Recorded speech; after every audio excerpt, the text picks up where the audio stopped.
Welcome everyone to the Q1 2025 Mizuho Market Mindset. We've done a lot of these in the past. I think this group hasn't been together since early Q2 of 2024.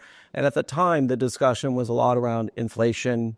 What was the Fed going to do? When they were going to start cutting? How deeply?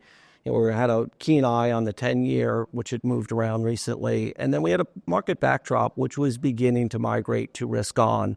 With an anemic M&A backdrop.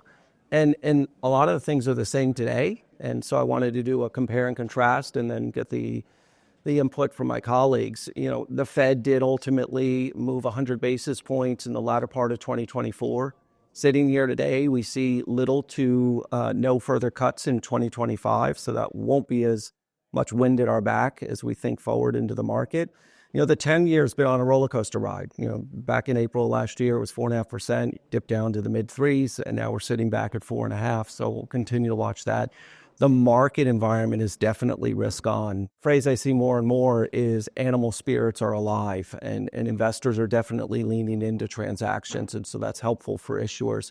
And then finally, we have a new administration, and they're rolling out their policies, and the market is trying to digest and anticipate those. And the one thing we're really watching is inflation might become the centerpiece of this discussion. So Phil, I'll turn to you and ask you, how are you stacking that all up, and how's that impacting your market today and going forward? Yeah, thanks, Jeff. So look, I think 2024 was a great year. So 300 billion in terms of volume, up 60%. That takes us back in line with what I call more normalized. So not the wave of COVID and not the anemic 22, but a good year. We think 25 will be similar in terms of issuance volumes. I think really the key factors there's about 190 billion of maturities due 25-26. There's another 200 billion in 27. Some issuers will reach forward and address those.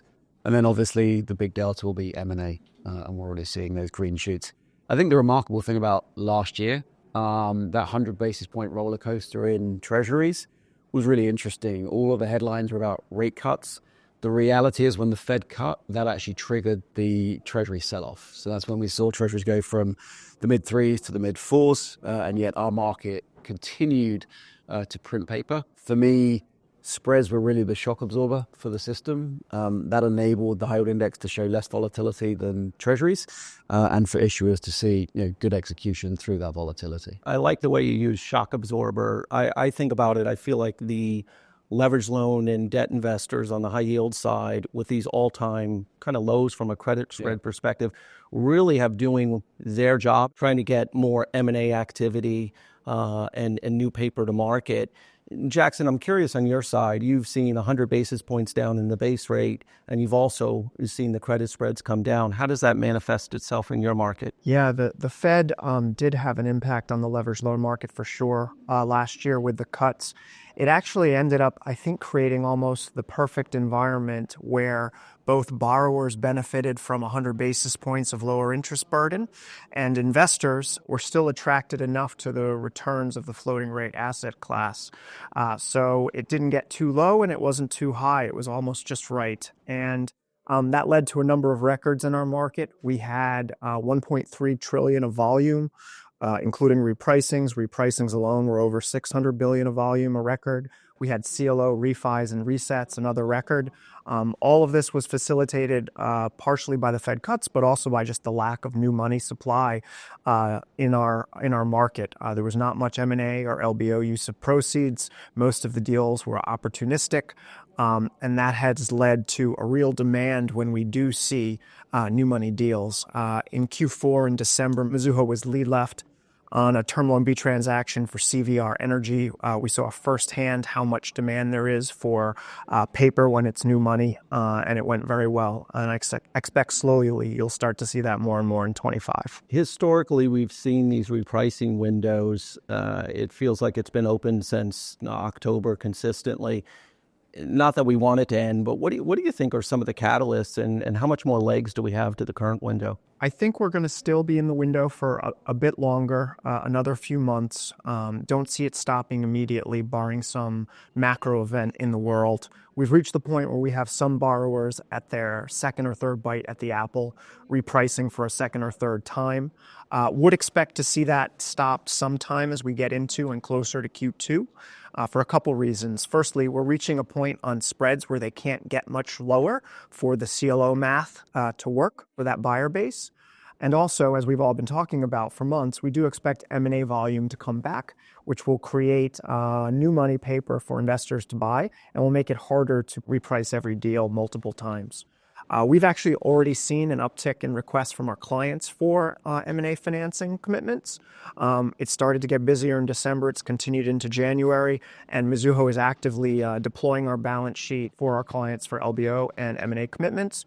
And we expect all of that to help drive what will be our forecast for $450 billion of volume for 2025. I guess when you think about it, with over half the market still trading over par, it's a catalyst for issuers to continue to go, especially when there is an alternative use for funds so they can force through transactions.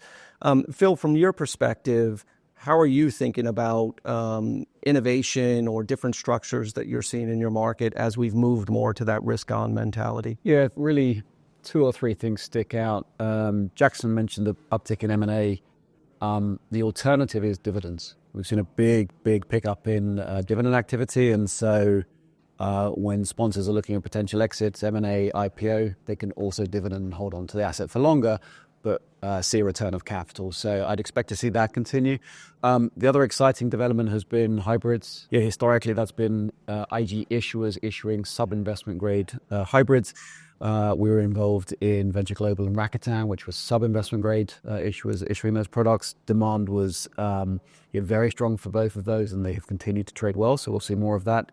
And then I think just given the two-speed economy, US versus Europe, UK, you're going to see more multi-currency, just given sort of the different direction of those businesses, and Contour Global's in market today. So those would be my 3. Now, Jackson, it feels like we broke the mold on dividend deals last week. Maybe you want to touch on your market. Yeah, no, absolutely. One of the trends we see continuing is the emergence of more and more dividend deals and mega dividend deals at that. Last week, Clarios did a $4 billion plus dividend transaction, one of the largest in the market's history. That trend is likely to continue throughout the first half of 25. And the other trend that we've seen that's been interesting is just how, with spread tightening, even single B-rated companies have been able to benefit from getting into the low to mid 200s on their coupons. So thank you for your time today. We appreciate it. As you can see, this is a very constructive market environment. I do believe it's going to continue to be a market of windows, just given some of the macro overhang and as different policies get put out there. But we encourage issuers to opportunistically approach the market. And thank you very much for your time today.